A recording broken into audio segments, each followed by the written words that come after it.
Hello everybody and welcome into my review for Sea of Stars, a new indie RPG game that just released. As an RPG fan, I was very excited to play through this game. After recently finishing the game, I have now made this review and I'm going to be talking about the good parts of the game and the bad parts of the game. So with that being said, let's get right into the review for Sea of Stars. So first off, let's start with the good things. First off, the battle system in the game is a turn-based combat system that has a lot of interactivity.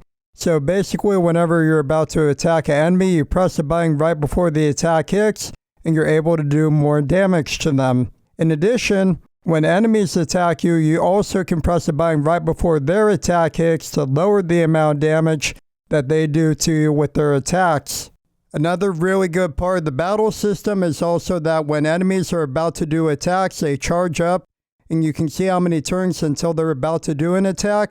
There will also be symbols when they're about to do a big attack that will appear. These symbols basically indicate what type of attacks you can hit the enemy with while they're charging up that attack to either reduce the power of the attack or completely cancel their attack. This feature is really great, and it adds a lot more strategy to the combat of Sea of Stars. Another really great thing about Sea of Stars is that the game has an amazing art style. For an indie game, the artwork in this game is absolutely stunning. One other thing I would say is really good in this game is also the story. The story later on gets really good, and there's some really interesting plot twists. Not only are the plot twists good, but going back to the gameplay, a really cool thing about the game is that when you level up after getting enough EXP from winning battles, is that you can choose what stats increase after leveling. So when you level up, you can choose if you want your HP, attack, or defense to go up. What's also really good in Sea of Stars is the dungeon and area designs. The dungeons have a lot of really great puzzles and they're a lot of fun to solve. Now that we've talked about some good stuff in the game, let's start talking about some of the bad things in this game. The first flaw I'm going to bring up with Sea of Stars is that the story takes a while to start getting good. It takes about until you get around 30% of the way through the game for the story to start really getting good. Early on in the game, the story is just very weak. It kind of feels like the story is just there to give you a reason to kind of go do something in the game. And the characters really are not that interesting in the beginning, but thankfully the story does get better later in the game.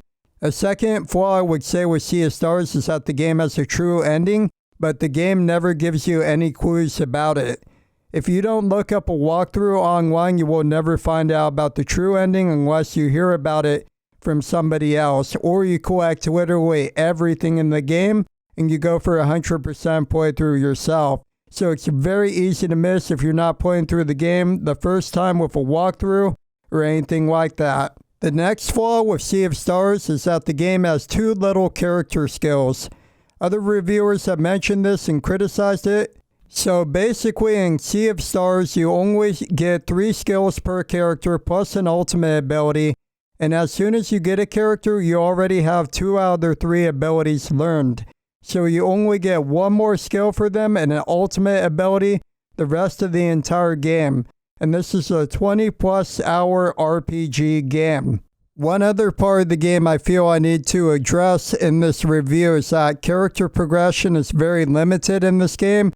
It really feels like the game does a lot to restrict you from leveling up your characters whenever you want, and it feels like it's very hard to level up in general.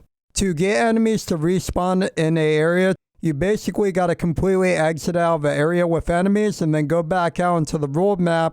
You have to completely re-enter the area from the world map to get the enemies to spawn back in that area. Level grinding is very restricted in this game. Enemies give the amount of EXP based on your level. If you level up, they give less EXP, and it takes a very long time to level up. I didn't like how they kind of took away that freedom of being able to grind and level up in this game.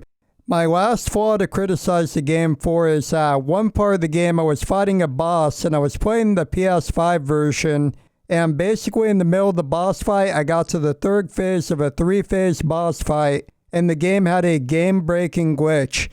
The game didn't crash, but it basically froze, and no matter what I did, I pressed every button, everything I could think of. I went back to the PlayStation home menu and then back into the game. the battle would not give me my next turn, so I was unable to continue the battle. So I had to exit out the game, restart the game, and lose all my progress. So needless to say, that was a really bad part of the game. It definitely was not a good thing. Overall, Sea of Stars is a decent game. It's not one of the absolute best games of all time. It's not like a must-play game where you got to play it over any other RPG in 2023. But it's overall still a decent game, just not RPG of the year 2023. Thank you very much for watching my review. I really appreciate it. If you enjoyed the video, please make sure to subscribe to the YouTube channel. I really greatly appreciate it. Thank you all so much. Let me know in the comments if you played Sea of Stars, and I will see you all in the next video. Thank you all very much. Have a good one, everybody.